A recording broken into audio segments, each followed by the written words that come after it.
And now we finish the introduction. Now we'll look into, again, another example of looking at this data at a top level. So we've seen now data at the level of aggregation of one season. But in Prozone, we have data coming back to 1998, I think, in some cases, and some old games from 1965, I think it is. So we can do a lot of longitudinal analysis that are really interesting. So take a look at this one, for example. We're going to be using Liverpool because they have some very interesting trends. So here we have the last 9 seasons average, etc. And you can tell straight away that Liverpool has traditionally been a very counter-attacking team. In some cases, just almost twice as much as the average team, and that is a lot. So that to start with. They are very counter-attacking by nature, if you want. But what's happened in the last 2 seasons is that they've decreased quite a bit on that. So the second season by Brendan Rodgers, that's 13-14, they were 44% on average along the season above the average team. And that made them the most counter-attacking team in the league, as we mentioned before. Now, if you look at the data this season, they're only 5% above that average. And that makes them 10th out of 20. So that's a massive decrease. And it's a decrease in a style that I think is important for Liverpool, as the data is saying. So why has that happened? How can we start to understand that? In case we want to change that, what should we act on? So what we can look is at the players, because the players are the ones that go on the pitch and they actually do the things that we see. So this is Liverpool players last season, 13-14, and these are the 15 players with the most minutes on the pitch. The width of the bar here is proportional to how much they played, simple as that. So you get Mignolet was the most played player, the least from the 15 is Daniel Agger. And the y-axis, you have the distance covered with the ball during counter-attack phases. So that's what we're going to use to measure the involvement of the players during counter-attack phases, okay? So you see there's 2 colors, I hope you see. The darker one means distance carried. So I can advance the ball during a counter-attack by carrying it, by running with it, or I can just pass it and get it to a teammate that is also advancing the ball. So dark blue corresponds to carrying, light blue corresponds to passing. So you see different profiles already. If you look at Henderson, he does most of it through passes. If you look at Sterling, he does more or less 50-50. So he does quite a bit of carrying. So that's the way this works. So this is how it looked like last season. How does it look like this season? So what I've done here is, for players that are still in the team, I've put them next to the previous bar. And for players that are not in the team anymore, so Luis Suarez and John Flanagan, I put the next player with the most minutes. And the idea here is to look at differences. So we look at Jordan Henderson. He's decreased his distance in counter-attack. We look at Suarez. He's not anymore in the team, so we've put the next player with the most minutes, less contribution to counter-attack. Steven Gerrard, less contribution. Some of them have slightly more, Mignolet and Coutinho, but some of them have a lot less, and this is Sterling. And not only does he have less counter-attack distance per 90 minutes, remember, because I didn't mention this is per 90 minutes, but he's also playing more. So that means it's a double trouble if you want. He does it less, at least often per 90 minutes, and he plays more. So this is the picture that we saw in the other graph, but in terms of the actual people that are making these things happen. And the reason, because this shows you that they're doing something less often, but you still need to know why. My argument here is that they lack a clear reference in the attack, so that if I'm, say, Jordan Henderson and I regain the ball, maybe last season I put my eyes up and I saw Luis Suarez, and I say, okay, let's go for it. And I'll just put a pass and maybe I reach him, and that would increase my bar here. But maybe this season I look up and there's no Luis Suarez, and Sturridge is injured most of the season, so I say, okay, let's pass it here. And instead of a counter-attack, I do something else, and maybe the increase in maintenance comes from that. So that's our argument here, is that there's been a widespread decrease in the counter-attack distance, and we're going to argue that it's due to an absence of a clear reference in those plays. So then the question is, okay, what can we do then? We go back to last summer, we go back to the summer 2014, and we say, I'm Liverpool, I'm a very counter-attacking team, and I want to keep being that counter-attacking team. But I know that Suarez is going to leave, okay? He's going to leave to Barcelona. And I know for some reason, because someone's told me that Sturridge is going to be injured most of the season. So, okay, let's do something about it, right? So let's look at the market. And I know there's going to be a talk later, a very interesting one actually, about recruitment. So we're going to just touch it a bit here in terms from the focus of the playing style. So basically, we're going to look at strikers. What it said here is basically we're looking at strikers in the 5 top leagues in Europe. So that is England, Italy, France, Germany, and I'm missing one. France, there you go. So those 5 leagues, the other doesn't matter. And we're going to look at attackers because we want to replace or, well, yeah, bring a new attacker that they can replace these 2 guys. One of them has left, the other one is injured, okay? And the only requirement we're going to put is the candidates we're going to look at, we're going to require them to have played more than 900 minutes in the previous season so that we have a decent sample, or we start to have one, okay?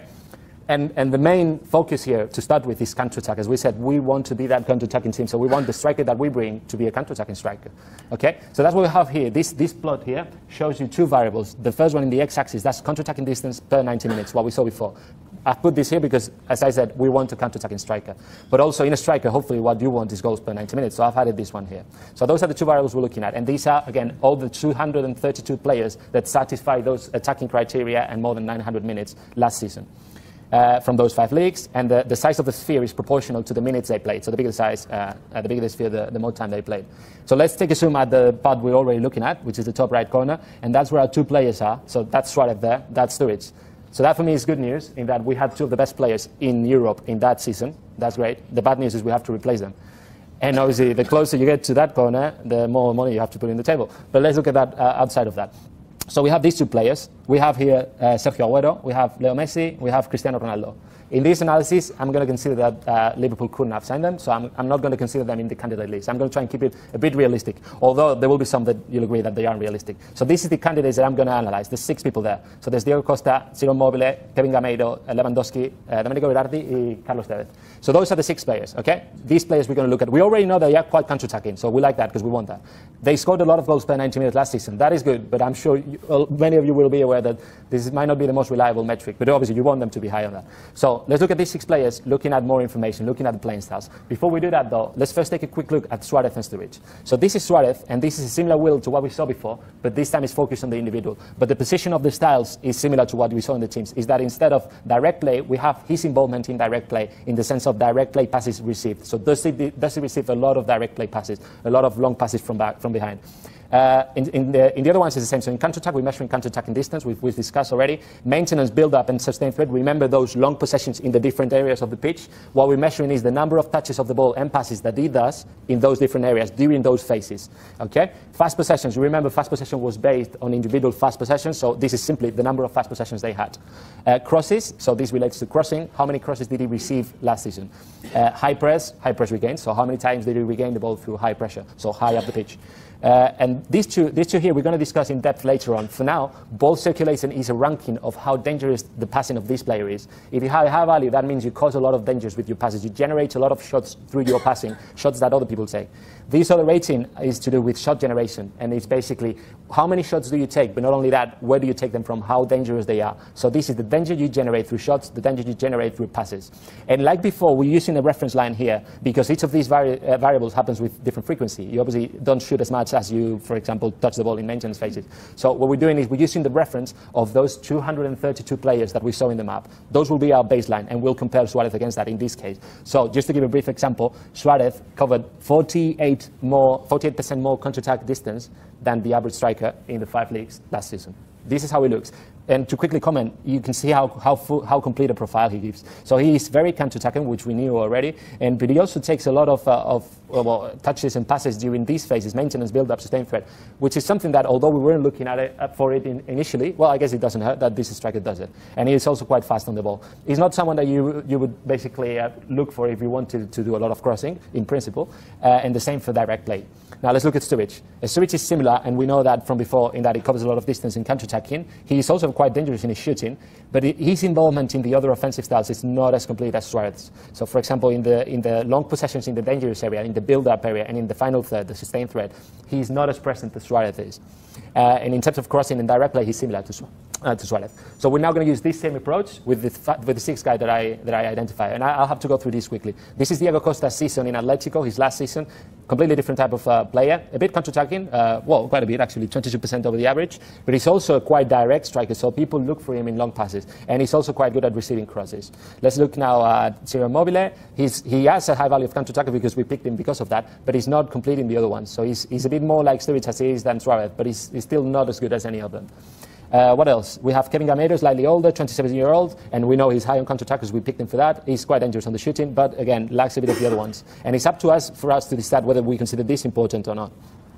Let's quickly look at the others. Robert Lewandowski, different profile again. He is above the average in counter-attack, but not the difference is not quite as big. He's quite dangerous on the shooting. He's the most dangerous of them all, and he is good at finding the end of crosses, I guess.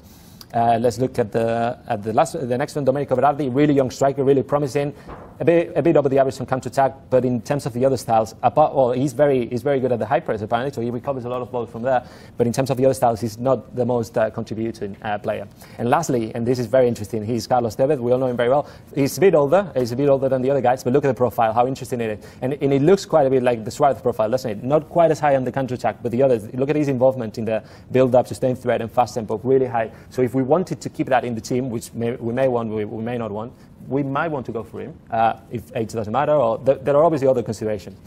But this is look at this slide.